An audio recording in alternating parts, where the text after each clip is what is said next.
చిక్కుకుంటూనే ఉంది దుర్గగుడి.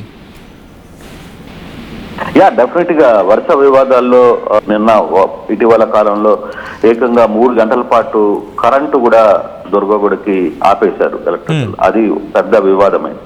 ఇప్పుడు తీరా చూస్తే నిన్న జరిగిన శుక్రవారం పూట అమ్మవారికి జరిగే శ్రీచక్ర నవాచరణ అభిషేకంలో పూర్తిగా కూడా పురుగులు వచ్చాయి. అంటే అసలుకి అమ్మవారికి జరుగుతున్న అభిషేకంలో క్షీరాభిక్ష అభిషేకంలో అసలుకి ఎలా పురుగులు వచ్చాయి, ఏం జరుగుతుంది అనేది అర్థం కాల. దాదాపుగా అరగంట సేపు అర్చన కూడా ఆగిపోయిన పరిస్థితి. భక్తులు కళ్ళ ముందే అర్చన ఎందుకు ఆపేశారో అర్థం కాకుండా అయిపోయిన పరిస్థితి అయితే నెలకొంది సచిన్.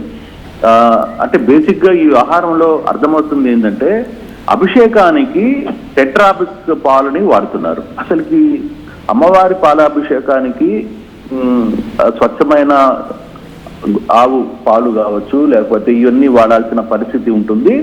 దానికోసం